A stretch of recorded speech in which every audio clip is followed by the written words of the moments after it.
లేదు ఆ షర్మిల గారు ఆ మాట అనడానికి ఆమెకి ఎక్కడా ఇది లేదు. ఆమె ఎవరి దత్తపుత్రిక అంట? ఇప్పుడు ఆమె ప్రశ్నించాల్సింది ఎవరిని? ప్రభుత్వంలో ఉన్నోళ్ళని, పథకాలు చేయనోళ్ళని, చిన్న చిన్న పిల్లల్ని తీసుకెళ్ళి కనపడకుండా తీసుకెళ్ళి ఇట్లా చెప్పడానికి కూడా నోరు రావట్లేదు. చిన్న చిన్న పిల్లల్ని ఇట్లా ఇచ్చేస్తా ఉన్నారు. అది అడగటానికి చేత కాలేదు.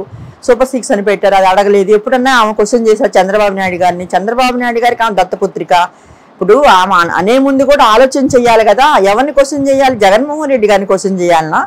ఇప్పుడు చంద్రబాబు నాయుడు గారిని క్వశ్చన్ చేయాలని నేను షర్మిల గారిని మీ ద్వారా అడుగుతున్నాను. తగుదనమ్మా అని వచ్చింది, బొట్టు పెట్టి పిలిచినట్టు. ఏదైనా కానీ చంద్రబాబు నాయుడు రమ్మని ఇచ్చేసి పిలిచినట్టే వచ్చింది. మరి ఎట్లా వస్తుందో ఆమెకే తెలియాలి. ఎవరి దత్తపుత్రిక అనేది ఆమెకే తెలియాలి. ఎవరు కాంగ్రెస్ పార్టీలో కూడా ఆమె ఎవరికేం చేసినట్టు ఏం లేదు. వాళ్ళు కూడా మొత్తుకుంటా ఉన్నారు, ఎవరిని పట్టించుకోవట్లేదు, ఎవరిని మమ్మల్ని చాలామంది బాధపడతా ఉన్నారు. వాళ్ళకి పార్టీకి న్యాయం చేయట్లేదు. ఇటు ఇక్కడ ఆంధ్రప్రదేశ్లో కూడా ఇప్పుడు చంద్రబాబు నాయుడు ఏదన్నా కానీ చేయని పథకాలు ఎప్పుడన్నా అడిగారా? ఎవరికెవరు దత్తపుత్రిక ప్రజలందరూ కూడా చూస్తూ ఉన్నారు. ఆమె కూడా కొన్ని ఆలోచన చేసి మాట్లాడాలి షర్మిల కూడా అని మీ ద్వారా కూడా షర్మిలకు చెప్తా ఉన్నా నేను.